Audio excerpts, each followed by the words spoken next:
Hi there, thanks for joining me. Today we're talking about performance metrics, performance goals, and how they can be used to strengthen happiness at work and productivity. Because let me tell you, very often they don't. It is so easy to get them wrong. Here's a good example.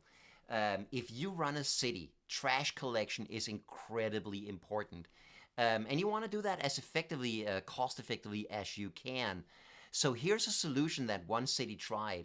They incentivized each truck, each team on each truck, to carry away as much trash as possible. They measured how many tons of trash did each team remove per shift. And then they created a ranking. They told each team how much they removed, and they gave the best performing teams bonuses. Seems simple, right? Tell them to remove more trash, and they will remove more trash, and everything will run better. Let me tell you, this had so many problems. For instance, if they're incentivized to remove as much trash as possible, they're going to drive as fast as they can. So what's going to happen? They're going to get more speeding tickets that the city has to pay. They're going to get into more traffic accidents that the city has to pay for. And it's going to cause more wear and tear on the trucks. And it's going to increase fuel consumption, which the city also has to pay for. All of that is incredibly expensive. Also, if you're incentivized to collect as much trash as possible, you don't want to keep driving back and forth to the landfill.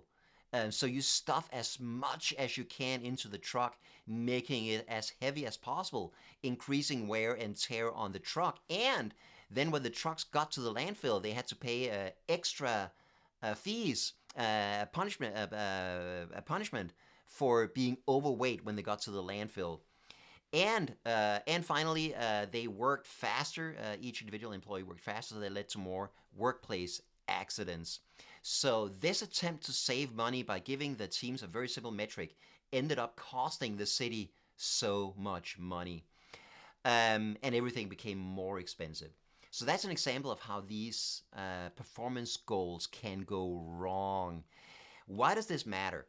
Um, it seems like companies have a love affair with metrics. What gets measured gets done. I hear that all the time.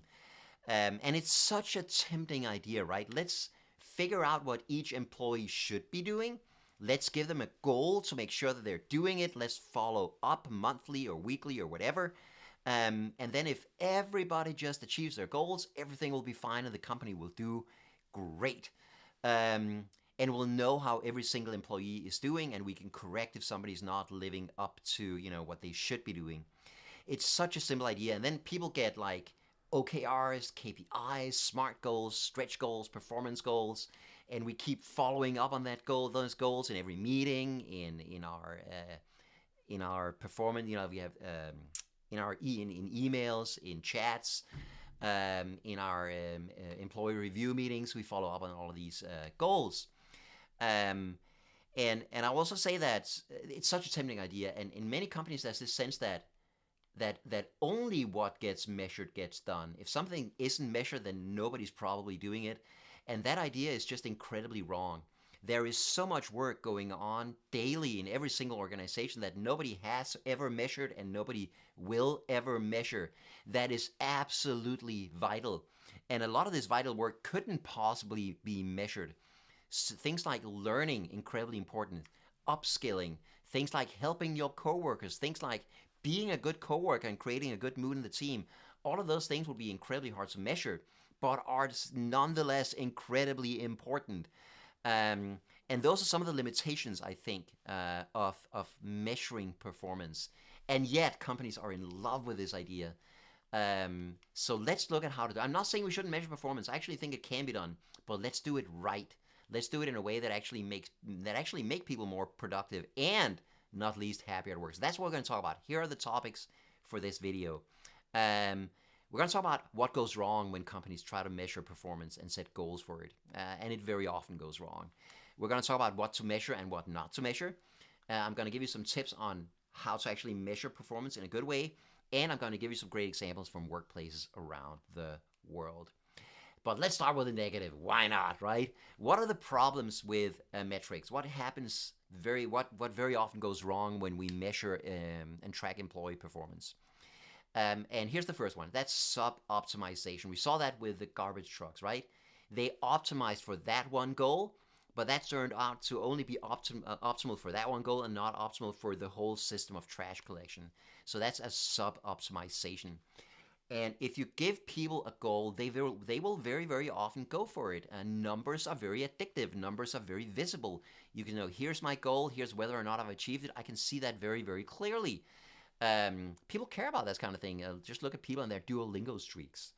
Um, a classic example is, software developers. You want them to write as much code as possible, so maybe you incentivize them by, you measure how many lines of code did they write. That's easy to measure. But that just gives you more code, and you don't want more code. You want better code. You want code that actually works. So incentivizing software developers, giving them goals for how much code they should write, is a terrible idea. You want to incentivize them to write solutions that actually work, but how do you measure that? That's a lot harder. And that's the problem, is that often companies measure what's easy to measure. They don't measure what's important. So you have these metrics that don't work very well. They create sub-optimization, like the garbage trucks. So maybe you try to introduce more metrics. So it's not just weight, but also, did you get any speed tickets? It's also, did you crash your truck, that kind of thing. But the problem is that then, in order to make all of these metrics actually relevant, you had to introduce so many different metrics that they become so complex that nobody understands it anymore.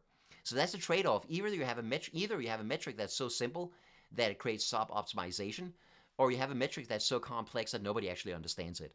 And many companies are caught between those two traps. That's one problem. Another problem is selfish behavior. If I have a performance goal, then I'm going to do whatever I can to help myself achieve it.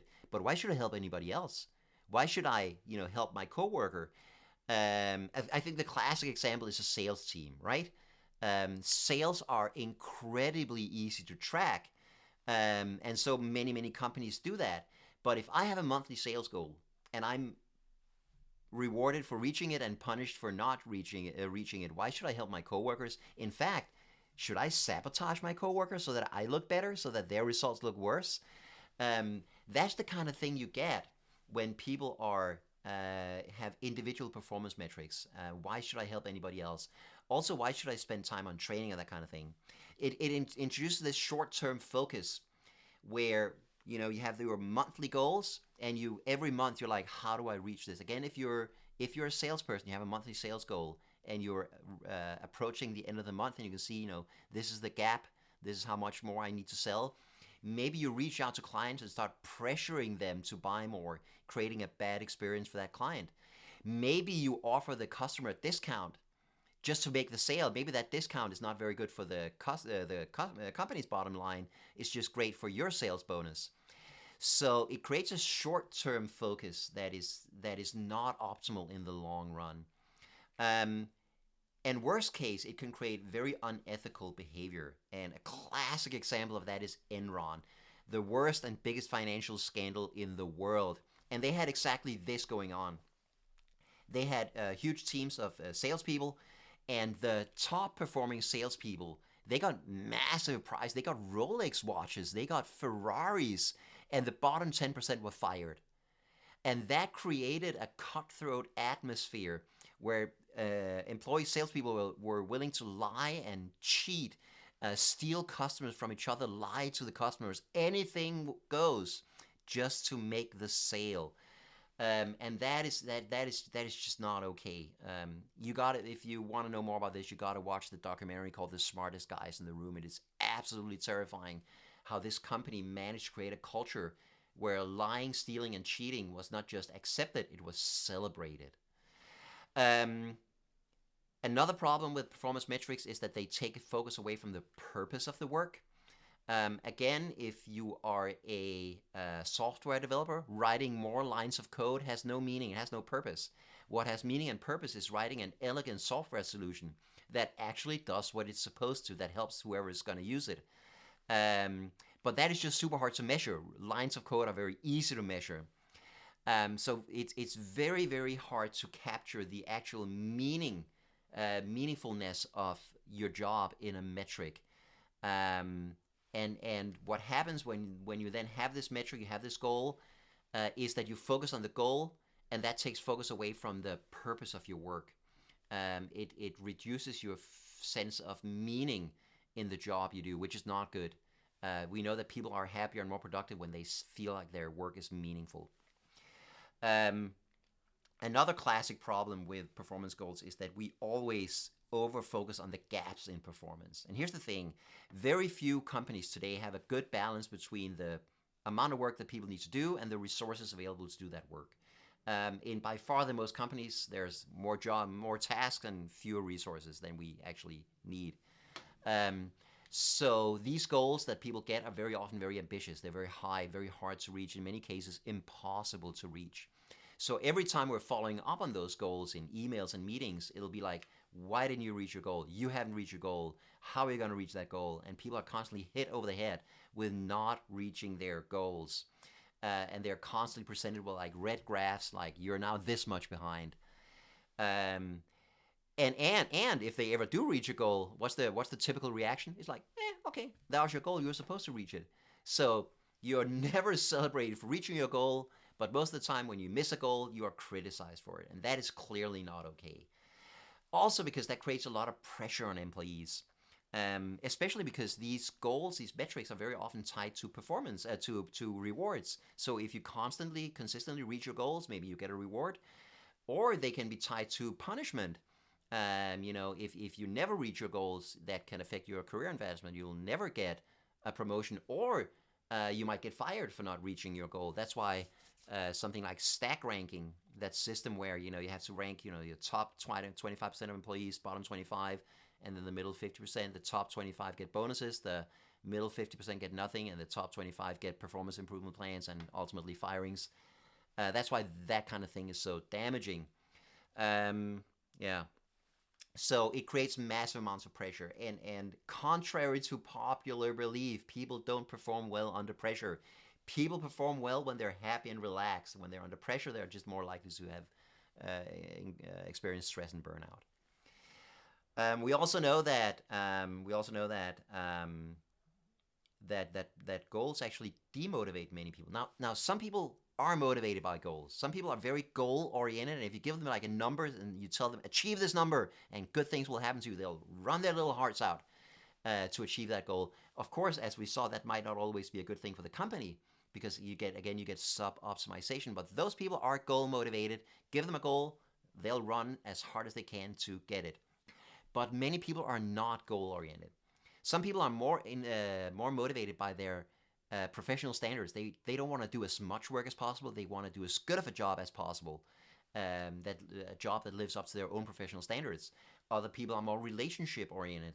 They go to work because they care about the people they work with. They want to help, their co-workers or the customers or whatever. And for those people, and they are in the majority, the goal-oriented people are the minority. For those people, constant performance goals are demotivating. They make them less engaged and less happy at work. So that's worth knowing and remembering when we set up these systems. And the final negative thing I'll mention about performance goals is that very, very often people have no control over whether or not they reach those goals. I'll give you an example. I did some work for a Danish insurance company for their call center team who handled customer inquiries, all customer calls. And one of the metrics they were measured on was average customer phone waiting time. So when a customer called in, on average, how long did they have to wait? And there was a goal they had to wait on average less than 2 minutes, which was great most of the time. But then one summer, Denmark had a very, very wet summer. So a lot of rainstorms came in, and a lot of basements flooded. A lot of trees were knocked over by the storm, hit a lot of roofs. A lot of cars were damaged, and a lot of way more people than normal called this customer service call center. So the average wait time shot up. Now, the employees in this call center had no control over that. There was not in their control. It was the weather, and they can't control the weather. That's impossible. And yet, every week at the team meeting, they got again red graphs. Look how long customers are waiting. What are we going to do about this? And that, of course, created a sense of frustration, again, a sense of pressure, and a sense of unfairness. Because again, the weather, they can't control the weather. So I worked with this company, and one of the things we did was that we scrapped that measure for a while. For a while, that metric was no longer relevant because they could not control it. You cannot measure people on something they can't control. That's just not fair. And that is very, very often the case. Very, very often, people are measured on metrics that are not fully inside of their own control. So make sure that you measure people on things they can control. So how do we do this right? How do we actually measure performance in a good way? I have 5 ideas. First of all, let people set their own goals. Who knows your job best? You do. You know the demands that are involved. You know the resources that are available to you. You know how this job works. Who is in the best possible position to set relevant metrics for that job? You are. So let each individual employee, if you want to do that, set their own performance goals. So both let them choose what they want to be measured on and what those goals should be. That how high should each goal be. That way, they'll have more ownership over those goals because they set them themselves. This is my goal. I chose it. I'm motivated to reach that goal. And they can choose metrics that are meaningful to them. Again, if a software developer thinks that writing as many lines of code as possible is meaningful, then he can do that. Otherwise, they can choose other more meaningful metrics. Either way, they get to choose, and that makes it more meaningful for them. Secondly, instead of individual goals, we can have team-based goals. And team-based goals are great because now we're working together to achieve this goal. That means we are now incentivized to help each other, support each other, be good coworkers, and we're not incentivized to take accomplishments away from each other because we're all in this together, which absolutely creates more happiness at work and higher productivity. Many companies do that. What we should also do is we should use the metrics we do have to celebrate wins. It shouldn't always just be about highlighting where people haven't achieved their goals. When they do achieve their goals, we should celebrate that. And also, even if they don't achieve their goals, maybe they achieved more than they did last quarter or last year. That's also worth celebrating. So use these metrics any way you can to highlight wins, to highlight good performance. Find the best performing team and figure out what works. What are they doing right? Celebrate that, and then tell all the other teams, and maybe they can be inspired by that. And we can celebrate those who do good work, and we can also celebrate those who help others do good work. That is also incredibly important. Here's a good example. I've done this with various clients around the world where we do it visually in the office. I mean, it's great to have it in a computer system, but it can also be great to have it on the wall. This is from a call center where, like, every time you completed a call, you could go up and put a post-it on the wall. And over a day, you can see how many calls we've actually handled today. Give people that feeling of progress, that feeling of results, that feeling that we're doing good work together. Tip number 4, focus on effort, not always only on results. Going back to the example of salespeople, imagine you have one salesperson in a region who's actually not working very hard, not doing very good work, but happens to be in a region where there's massive growth in their customer segment. And then you have another salesperson who's in a different region where there's absolutely no growth, and that person is working as hard as they possibly can, but since there's no growth in the customer segment, they're not achieving their sales goals. Which of those two people deserves praise? Which of those two people deserves recognition? And I would argue that we should probably celebrate effort over results every time, because effort over the long run is going to lead to better results, whereas results right here and now might come from luck or whatever. Yeah. So that is incredibly important. So even if somebody hasn't achieved their goals, maybe they were still working really smart and really hard, and you can celebrate them for that. And finally, I think we need to focus on meaningful results. So we don't just talk about, how much work did we do, but also we talk about how did that work make a difference for our clients or for, the environment or the city or whatever. I think a good example of that is Zappos, the online retailer based in Las Vegas. I've spoken there. I've been there like 5 times. Amazing culture, great workplace. And one thing they do that's really interesting is that they don't measure their call center employees on how many calls they handle. They measure them on how satisfied is the customer after the call. That is the main metric. And And that is meaningful because that's why they're there. They're there to help the customers, to give them a good customer service experience. That is also meaningful for the company because if the customers have a good experience, they will come back and buy from Zappos again, which is exactly what they want. So if we can find metrics that are meaningful, I think that would be incredibly impactful. Going back to the trash collection, instead of how much trash have you collected, could you do an annual survey among all residents in the city and ask them, how satisfied are you with the trash collection in the city? That would be a much more meaningful metric because that is the ultimate goal of collecting trash in the city is to increase the quality of life of the citizens. Another good example of this is a Danish software company, a tech company called Vertica. And they do this cool thing where they ask their clients, the people who use their software, to film a little video where they talk about, how does this software help us? How does this software make our business more successful, make our lives easier? A very similar, like 1-minute video thanking the people and the team who worked on this solution. And then they show these videos at their annual Christmas party. I think that's a great way to show that we're not just writing code. We're actually helping people. We're making a positive difference for someone somewhere. So these are some examples. I just want to stress that I do think that measuring performance has a place in companies. I just think most companies right now are doing it wrong.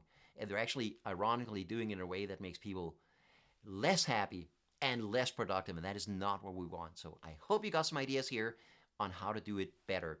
If you want to know more about happiness at work, you should come to our Chief Happiness Officer Academy in Copenhagen, the world's happiest city.